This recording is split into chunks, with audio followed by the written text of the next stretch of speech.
All right, now at 4, families will begin gathering together for the Christmas holiday this week as COVID-19 activity is spiking across the country. Here in North Carolina, the CDC map now shows very high levels of COVID-19 in wastewater. And while the pandemic is officially considered to be over, there have been more than 67,000 COVID-related deaths this year. With the holidays into high gear and a record 5.9 million Americans to fly in the coming days, all eyes are on North Carolina and nearly 24 other states that, according to the CDC, have a very high viral transmission rate of COVID-19. UNC Hospital's infectious diseases expert Dr. David Weber says even if the numbers are high, they're still on par with what we're used to seeing. This is pretty typical for this time of year. If you went back pre-pandemic, we start seeing rises of all the viral respiratory diseases usually in early to mid-November.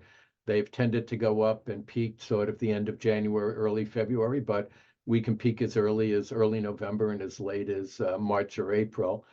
So that's not that atypical. His comments come as residents like Ben Jordan, who we caught up with today in downtown Raleigh, plan to hit the road for the Christmas holiday to see family in Virginia and opting instead for Amtrak. I mean, you're the judge of your own safety, but I would be a little bit cautious if I were in a packed plane with it being pressurized and all that, having all the germs just float about. According to this map, Virginia joining the Tar Heel state and also being considered very high. I'm pretty confident that I won't get sick.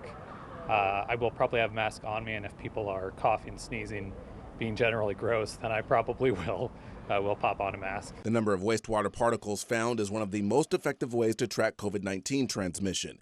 Meanwhile, the prevalence of the flu and RSV, according to Dr. Weber, is not to be lost, as Americans are at risk of getting sick from those infections as well. Just last week, for instance, we had over 100 patients with RSV, and we had over 150 patients with positive tests for influenza, and we continue to see positive COVID cases as well. So all three are out in the community. And remember, every home in the country is eligible to receive 4 at-home COVID-19 tests for free that will be shipped right to their door.